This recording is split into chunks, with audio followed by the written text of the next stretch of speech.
তোমরা ভয় পাও আল্লাহকে।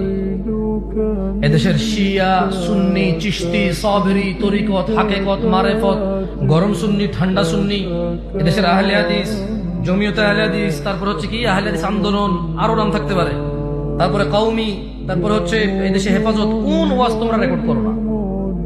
এদেশের এমন কোন বক্তা আছে, মাহফিল আছে, এমন কোন আইডিওলজি আছে যে আইডিওলজির বক্তব্য তুমি রেকর্ড করো না? তারপরে তোমার হিদায়াত, তুমি হিদায়াতের কামনা করো না? তুমি আল্লাহর কাছে দোয়া করো যে ইয়া আল্লাহ আমার কি হয়েছে?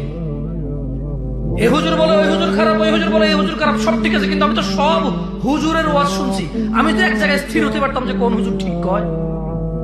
তারপরেও তুমি দাড়ি কাটো, এখনো সুন্নাহ বিরোধী কাজ করো, এখনো তুমি হারাম উপার্জনে লিপ্ত আছো। তুমি ভালো হবা কখন? এটা তো মসজিদের নিচে মেমোরি কার্ড পুরনো দোকানের মতো হয়ে গেছে। এদেশে দেখেন না মসজিদের নিচে দোকান, গান গান গান লোড করে।